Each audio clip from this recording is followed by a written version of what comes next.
Cette semaine nationale vise à informer et sensibiliser les populations afin qu'elles connaissent mieux leur État.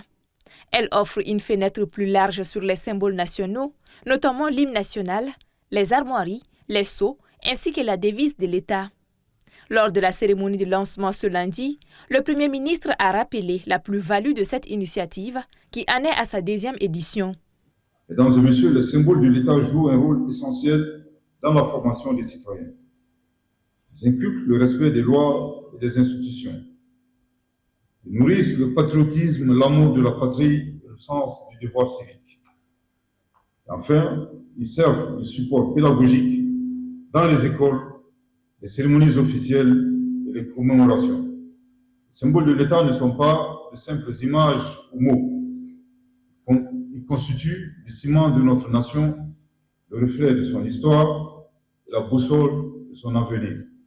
De respecter et de promouvoir, c'est renforcer l'unité nationale, la souveraineté et la stabilité institutionnelle.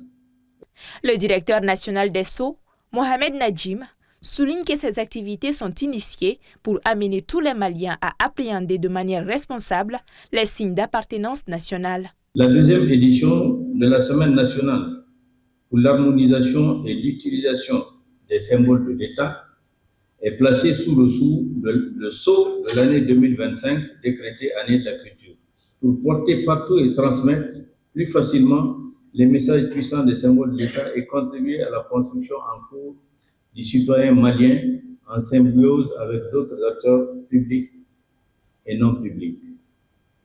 Qui de mieux que des jeunes motivés, déjà imprégnés des symboles de l'État pour faciliter leur connaissance auprès des populations?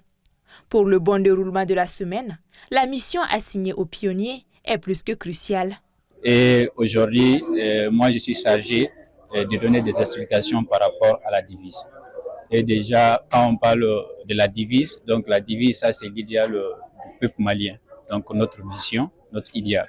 Les gens vont d'abord connaître, ensuite l'utilisation, on va faire l'harmonisation. Donc les jeunes pionniers ils sont là. La montée des couleurs, l'hymne, le chant, déjà, ça c'est des choses concrètes. Et en plus, ils animent les stands.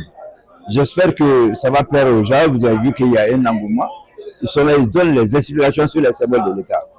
Pour rappel, du 8 au 12 décembre, des stands d'exposition seront animés par les pionniers afin de faire connaître les symboles de l'État aux Maliens.